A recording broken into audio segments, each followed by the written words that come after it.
नमस्कार, मैं हूं मृत्युंजय कुमार झा। स्वागत है आपका जी बिजनेस के ईबीसी स्टूडियो में। और अगले आधे घंटे तक कमोडिटी मार्केट पर सबसे बड़ी खबरें जारी है। हम आपको बताएंगे कि आज के बाजार में क्या कुछ खास है, खबरें कौन कौन सी हैं और उसका इम्पैक्ट मार्केट के ऊपर होगा क्या। आज की चर्चा में हमारे साथ मेहमानों का एक खास पैनल है। हमारे साथ जुड़ रहे हैं इस वक्त सुधाकर देसाई साहब, जो कि प्रेसिडेंट हैं Indian vegetable oil producer association के। हमारे साथ जुड़ रहे हैं इस वक्त कुआलालंपुर से, मलेशिया से। हमारे साथ दिनेश सोमानी हैं प्रो इंटली ट्रेड के। आप दोनों का बहुत स्वागत है। लेकिन आज हम चर्चा की शुरुआत करने जा रहे हैं आप एडिबल ऑयल की खबर के साथ। बहुत सारी खबरें हैं और चूंकि इस वक्त पीओसी एक बड़ा कॉन्फ्रेंस पाम तेल पे चल रहा है मलेशिया की राजधानी कुआलालंपुर में, और वहाँ पर सुधाकर देसाई रिप्रेजेंट कर रहे हैं। इन्होंने वहाँ प्रेजेंटेशन दिया है कि ग्लोबल एडिबल ऑयल मार्केट के डायनेमिक्स क्या हैं और उसका इम्पैक्ट इंडियन मार्केट पर होगा क्या, तो इसी पर हम बात करेंगे। लेकिन एक महत्वपूर्ण खबर, जब आप देसाई जी कुआलालंपुर में हैं तो एक बड़ी खबर यहाँ पर यह आ रही है कि सरकार एक बार फिर से एडिबल ऑयल पर इम्पोर्ट ड्यूटी बढ़ा सकती है। ऐसी खबरें चल रही हैं। चूँकि आप वहाँ पर बड़े बड़े एक्सपर्ट्स के बीच में बैठे हैं, बातचीत आपकी हो रही है। आप ज़रा बताइए कि इस वक्त क्या आपको लगता है कि इंडिया में इम्पोर्ट ड्यूटी एडिबल ऑयल पर बढ़नी चाहिए? देसाई जी, यहाँ भी मलेशिया में भी यही टॉक है कि बेस्ड ऑन वेरियस रूमर्स कि क्या इंडिया ड्यूटी फिर से बढ़ाएगा क्या।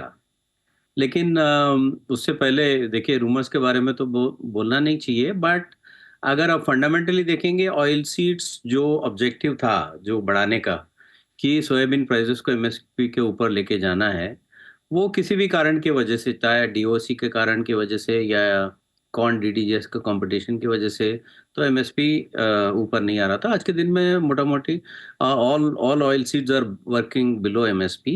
तो गवर्नमेंट बाइंग भी चालू है, तो बफर स्टॉक बिल्डअप कर रहा है। So it will have its own impact when they release the buffer stock again. So there is a logic for increase in protecting the consumer prices. अगर procurement से नहीं होता है तो थोड़ा बहुत ड्यूटी बढ़ा सकते हैं, but like I always maintain that this is all need instead of responsive reactive policy. If you adopt dynamic duty policy wherein you consider the global market, MSP, consumer retail price and the volatility, rupee prices, मतलब conversion आयन और dollar rupee prices ध्यान में रखते हुए, you can keep adjusting the duty factor once in a while. That will avoid making at a time big changes in the duty. तो last time जब duty सितंबर में ड्यूटी 20% बढ़ाया था, तो उससे क्या हुआ कि सैफ्टा का ट्रिगर हो गया, जीरो ड्यूटीज, रिफाइंड ऑयल ज़्यादा आने लगा है। तो ये सब कॉन्सिक्वेंसेस रहते हैं। तो we at IVPA we are more promoting a stable and consistent policy.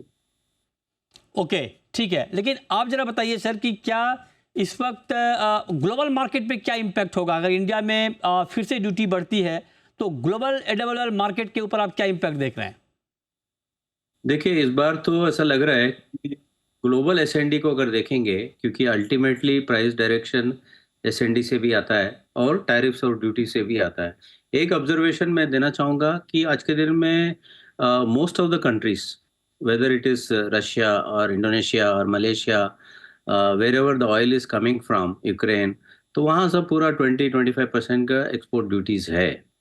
India में भी 27 पर 30% ड्यूटीज है। तो कंज्यूमर प्राइस का करीब करीब 60% ड्यूटी इधर ओरिजिन कंट्रीज के टैरिफ के वजह से हो रहा है और इंडिया का ड्यूटी के वजह से हो रहा है। तो कंज्यूमर का मेजर कंपोनेंट हुआ है। लेकिन उसके पीछे अगर हम देखेंगे, along apart from this tariff and counter tariff, अगर हम देखेंगे, सप्लाई डिमांड ही अल्टीमेटली डिसाइड करता है प्राइसेस क्या करना है। एक नतीजा, 2-3 कंक्लूजन्स यहाँ से निकाला हमने मेरे प्रेजेंटेशन में, कि नंबर 1, सोयाबीन ऑयल इस बार 3.5 मिलियन टन सप्लाई बढ़ेगा ब्राज़ील और यूएसए से। इंडोनेशिया से मेनली 2.2% प्रोडक्शन बढ़ेगा इस साल। ये हो गया करीब 4.5 मिलियन टन्स। सन ऑयल डाउन है, क्रॉप करीब करीब 4 मिलियन टन्स डाउन है ब्लैक सी एरिया का, तो उससे 1.5% वो डाउन है। रेप सीड में भी थोड़ा प्रोडक्शन में गिरावट है। लेकिन हाई प्राइसेस होने के नाते 2-2.5% जो ग्लोबल डिमांड हुआ करता था, मेरे ख्याल से हम लोग तो कम से कम एक्सपेक्ट कर रहे हैं कि डिमांड डिस्ट्रक्शन थोड़ा बहुत हुआ है वो 1.2 ग्रोथ अगर पकड़ते हैं तो टोटल इंक्रीमेंटल सप्लाई के हिसाब से एक 1.5 मिलियन टन 2 मिलियन टन ज़्यादा ही सप्लाई बढ़ रहा है। तो इसकी वजह से लग रहा है कि अप्रैल तक जो पाम का टाइटनेट की वजह से जो मार्केट बीएमडी 47-4800 भी जाएगा, अप्रैल के बाद ये धीरे-धीरे पाम को 3800 टू 4400 रेंज में आना पड़ेगा और इवेंचुअली अक्टूबर, नवंबर, दिसंबर में क्योंकि प्रोडक्शन का प्रेशर बढ़ेगा और पाम को इंडिया का डिमांड का भी ज़रूरत है, क्योंकि पिछले 1 साल में 2 चीज़ हुआ है। पाम इतना एक्सपेंसिव हो गया है कि इंडिया का इंपोर्ट्स करीब-करीब 21% डाउन हुआ है। ये भी नहीं, लेकिन इंडोनेशिया से जो ग्लोबल सप्लाईज़ है पाम का, वो भी करीब-करीब 2 ढाई मिलियन टन कम हुआ है। Out of let's say 25 million tons, 2.5 million tons कम हुआ है। तो ये सब हाई प्राइसेस ऑफ पाम की वजह से हुआ है। तो आगे जाके अप्रैल मई के बाद जब पाम का प्रोडक्शन बढ़ेगा, पाम को सोया के बराबर या नीचा लाना पड़ेगा, ताकि अभी तक पिछले 4-5 महीने में हमने देखा है कि पाम सोया और सन ऑयल से भी बहुत ऊपर था। तो एक तो पाम में थोड़ा बहुत बेरिशनेस आएगा आगे जाके। सोया का भी जो इंक्रीमेंटल सप्लाई जो मैंने बताया उसका भी डिमांड चाहिए, मेजर डेस्टिनेशन उस चीज़ों का भी इंडिया ही होता है। तो ऐसा देखते हुए इंडिया का मतलब यहाँ ग्लोबल मार्केट में एक इंटरेस्ट रहता है सबको जानने के लिए कि इंडिया का इंपोर्ट कंपोजिशन क्या होगा। सबको पता है इंडिया का इंपोर्ट कितना होगा, लेकिन कंपोजिशन क्या है? तो उसमें कम से कम मेरा ये था कि पाम ऑयल 7.8 मिलियन टन्स हो जाएगा, 16 मिलियन टन टोटल इंपोर्ट्स रहेगा और सोयाबीन ऑयल 4.7 मिलियन टन्स हो जाएगा, जो कि बहुत लास्ट ईयर 3.5 से बहुत बड़ा है। सन ऑयल 3.5 स्टेबल रहेगा। तो पाम में करीब-करीब आप समझ लीजिए 1 डेढ़ मिलियन टन पाम हम लोग कम लेंगे। तो इसकी ये भी एक वजह है कि जिसकी वजह से पाम को थोड़ा नीचे आना पड़ेगा नियर बाय टाइटनेस के बाद B40 इन्फ्लुएंस करने के बावजूद भी। दूसरा चीज़ हमको US biodiesel policy closely follow करना है क्योंकि वहाँ से टैरिफ और नॉन टैरिफ वॉर तो चल ही रहा है।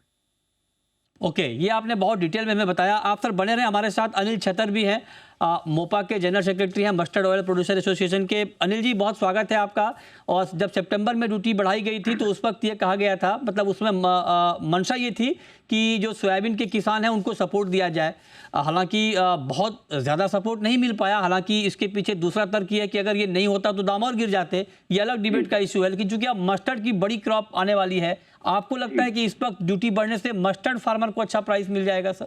नहीं सर, जो सितंबर में ड्यूटी बढ़ी थी 20%, उसका बेनिफिट अब मस्टर्ड फार्मर्स को मिल जाएगा सर। अभी एक्चुअली में क्या है कि दूसरे तेल सारे 100 जैसा अभी जैसा जैसा आपने बताया कि सारे तेल अभी तेज है, पाम तेज है, सोया तेज है, सनफ्लावर तेज है। तो उसके साथ में सोया जो है वो मील का आइटम है, मस्टर्ड अपना ऑयल का आइटम है।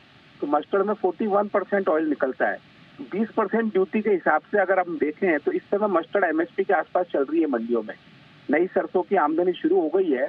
लास्ट ईयर इस समय 3.5 लाख बैग आ रहे थे, अभी 2.5 लाख बैग आ रहे हैं और 5500 से लेके और 5900 के बीच में बिक रहे हैं।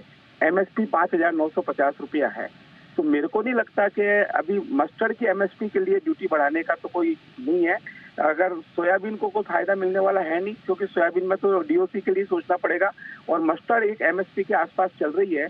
3 से 4% भी एमएसपी से ऊपर नीचे अगर सरसों होती है तो गवर्नमेंट के ऊपर किसी तरह का भार नहीं आता है। वो माल किसान मंडी में ही बेचता है। तो एवरेज भाव अभी मंडी का नए माल का 5,750 से 5,800 है और एमएसपी 5,950 है। तो ड्यूटी का अभी इसमें कोई बढ़ाने से कोई अलग से बेनिफिट नहीं मिलने वाला।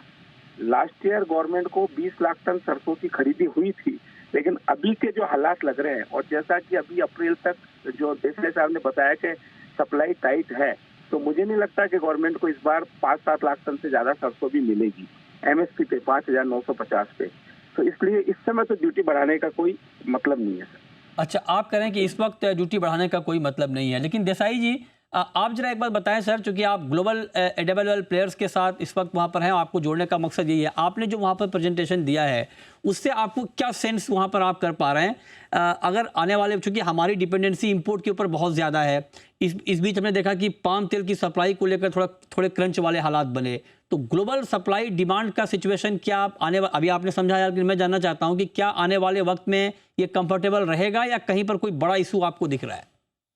देखिए, ग्लोबल ग्लोबल अभी तो पाम मार्केट का इसमें है, मलेशिया में है, लेकिन सब लोगों का एक ही 2 क्वेश्चन है।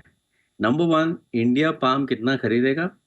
और सॉफ्ट ऑयल वालों का भी यही आइडिया है कि 3.5 मिलियन टन अगर ग्लोबल प्रोडक्शन ज़्यादा बढ़ रहा है, तो सोया कहाँ तक इंडिया लेगा? तो दोनों मार्केट को, सॉफ्ट ऑयल मार्केट को ग्लोबली और पाम ऑयल मार्केट को ऐसा लग रहा है कि इंडिया का ज़रूरत है, नंबर 1। नंबर 2 ये है कि आज के दिन में तीसरा क्वेश्चन ये उड़ रहा है, क्योंकि पिछले 7-8 महीने से पाम बहुत ऊँचा रहा है, तो लोग पूछ रहे हैं कि भाई इंडिया का कोर डिमांड क्या है? तो कम से कम मेरा ओपिनियन ये था कि अगर $100 पाम ऊपर हो जाता है सोया से, तो वो 6 मिलियन टन इंपोर्ट हो जाएगा। मतलब 9 मिलियन टन से 6 मिलियन हो जाएगा। तो कोर डिमांड जो जनवरी में जो इंडिया इंपोर्ट जो 3.5 लाख टन ही हुआ है, 8 लाख की जगह में, तो उससे पाम का काफ़ी डिमांड डिस्ट्रक्शन हुआ है ज़रूर। So depending on the price table, मतलब कितना पाम ऊपर रहता है, उसके हिसाब से पाम कम हो जाएगा और सोया का इंपोर्ट बढ़ेगा। ये सबका इंटरेस्ट की बात है कि इंडिया का इंपोर्ट कंपोजिशन क्या रहेगा। और दूसरी बात ये है कि जो ड्यूटीज़ वगैरह में जो हम देखते हैं, इंडियन इंडस्ट्री के हिसाब से देखते हैं, तो पाम ऑयल इंपोर्ट में 20% जो है फिनिश गुड्स हुआ करता था। मतलब अगर आप 10 लाख टन पाम लेके आएँगे इंडिया में, तो 2 लाख टन जो है वो ओलिन हुआ करता था। लेकिन आज के दिन में क्योंकि इंडोनेशिया ने काफ़ी एक्सपोर्ट इंसेंटिव दिया है, कंसिस्टेंटली लेवी ड्यूटी बढ़ाते जा रहा है, वो और लेकिन ओलिन को सस्ता करते जा रहा है और क्रूड ऑयल को ज़्यादा कॉस्टली बनाते जा रहा है।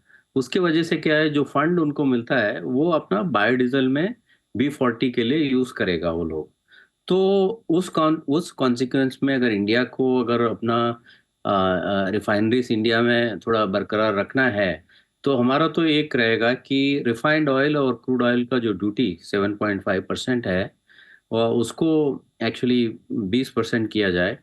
और उसमें अगर कुछ तरीका निकालना है, तो आज के दिन में इंडिया का क्रूड ऑयल इंपोर्ट में AIDC करके एग्रीकल्चर इंफ्रास्ट्रक्चर सेस है, तो वो एक 10% रिफाइंड ऑयल में डाल सकते हैं। उससे क्या है, सब फायदा होगा, गवर्नमेंट को थोड़ा बहुत पैसा भी मिलेगा, मतलब ट्रेजरी के लिए, इंडस्ट्री को थोड़ा प्रॉब्लम भी सॉल्व हो जाएगा और रिफाइंड ऑयल थोड़ा नॉर्मलाइज हो जाएगा। दूसरा मांग ये है कि इंडिया के हिसाब से सैफ्टा कंट्रीज, मतलब मलेशिया, इंडोनेशिया, जो माल डायरेक्ट इंडिया में आता था, अगर वो नेपाल, बांग्लादेश जाके अगर ज़ीरो ड्यूटी में आ रहा है, तो उसको भी एक कोटा रखने की ज़रूरत है। इनफैक्ट इंडिया में पूरा रिफाइंड ऑयल में अगर एक कोटा सिस्टम करेंगे, तो वो थोड़ा ठीक रहेगा सबका भलाई के लिए, क्योंकि उसमें फार्मर, इंडस्ट्री, ट्रेजरी, कंज्यूमर सबके लिए फ़ायदा है। तो ये तो एक चीज़ ये क्लियरली सामने आ रहा है। ये सामने आ रहा है कि इंडिया कितना इम्पोर्टेंट है वर्ल्ड मार्केट के लिए, सोया के लिए भी, सन के लिए तो है ही है, और पाम ऑयल के लिए भी इंडियन मार्केट, कि भाई कितना प्रीमियम में कितना ऑयल इंपोर्ट होगा इंडिया, ये एक क्वेश्चन है जो हमने आंसर करने की कोशिश किया। डिटेल में बताया। बहुत शुक्रिया देसाई जी आपका, और शुक्रिया अनिल जी आपका भी हमारे साथ जुड़ने के लिए।